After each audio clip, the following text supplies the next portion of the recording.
So we have Mr. Gay Lucic with us. Okay, Mr. Lucic, what was early life like? Well, when I was little, my dad was sent to jail, and when he was released from jail, he joined some organization that I found an interest in, and I ended up kind of looking into that, and eventually I went to college, and I went to the Institute of Chemistry, and when I was there, I started to study. Before I went to that, I started to study engineering. But while I was doing all these experiments in college, while taking all the other classes, I ended up finding an interest in chemistry instead of engineering. Then I transferred to the college I'm at now. What was your profession?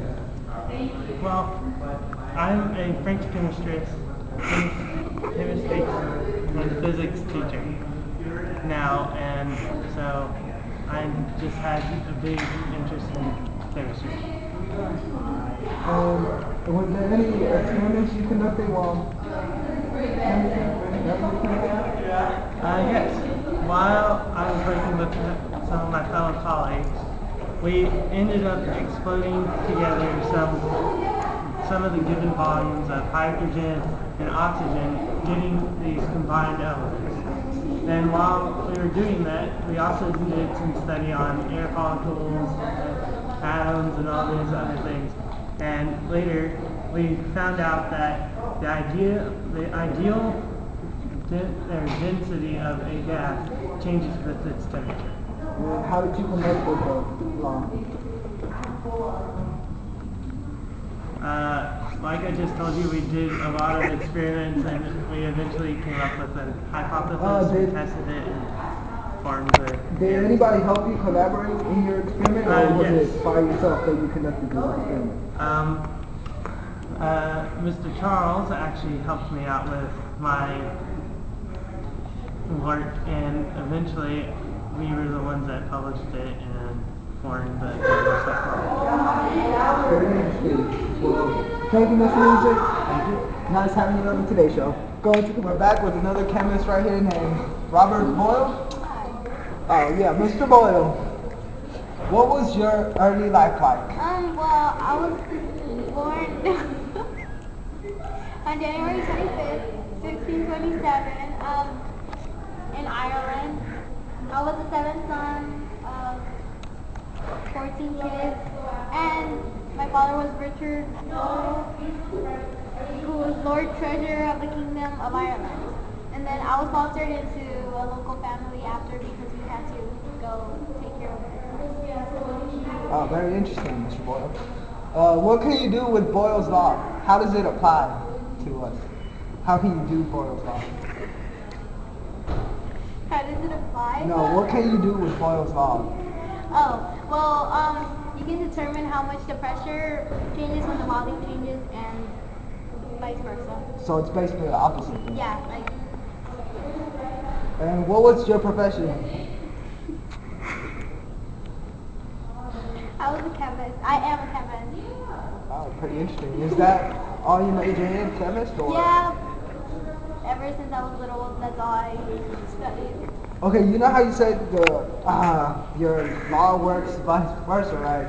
How did you come up with the law? Like, did you just think like first you were like, oh yeah, I'm gonna write this law for the next day, or did you have time to come up with the law? I started out by using an air pump to create a vacuum, and then later discovered that the volume of the gas varies inversely with the pressure. And practically what the law is basically when you increase the pressure on something, the volume will go like down. Just when you squeeze, like, let's say a water bottle, you squeeze the volume inside of it goes down. Well, that's pretty interesting, Mr. Boyle. And while you were conducting this experiment, did you have any help from somebody? Somebody who collaborated? No, actually, I did it all by myself. Was it tough work? Wow, Mr. Boyle, I think you have been a great man doing this long. And I thank you for being on the Today Show. We're back for the Today Show. Now here's Dalton's Law of Pressure. Okay, Mr. Dalton, what was early life like?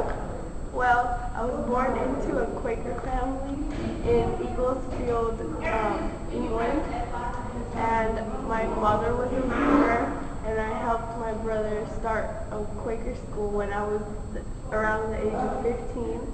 And I've always wanted to take up law and medicine, but my family wasn't for it, so I decided to be a chemist. Oh, so you had a hard time during life, early life, Yes. right? Pretty interesting.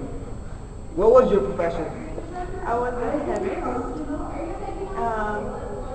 and a meteorologist, and a physicist. And how did you come up with the law of pressure? Well, the law basically explains that the total pressure is equal to the sum of all the pressures in parts. Yeah. And did someone help you come up with this law, or did you just come up with it by No, yourself? actually, I just came up with it myself. And did you have any other jobs according to this, or were you a chemist your whole life? So I used to be a teacher at the New College in Manchester, and I taught math and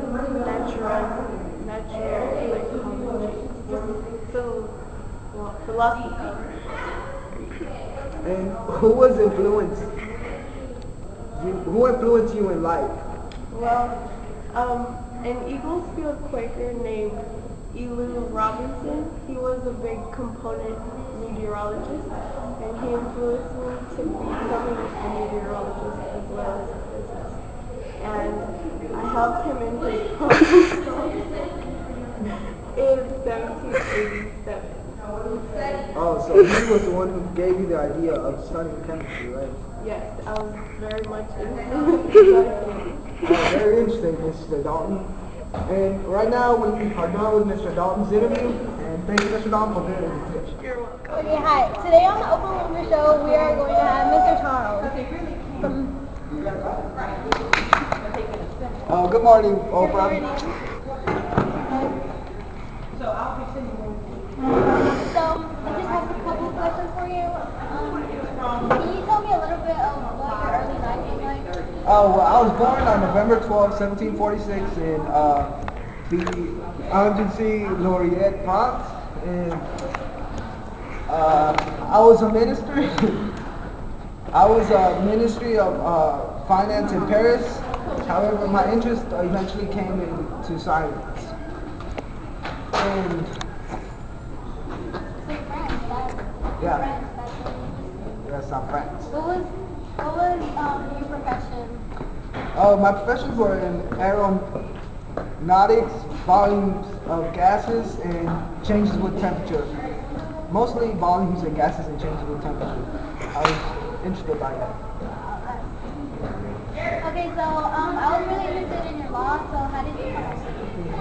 I came up with the law because of the study of oxygen and nitrogen and hydrogen and carbon dioxide, and found out that the volume of all these gases increased identically with higher temperature when pressure was held constant.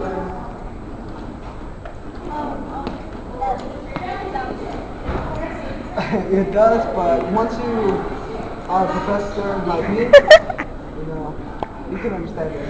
Okay, so did you do it all by yourself, or did you collaborate with anybody? Oh, no, I collaborated with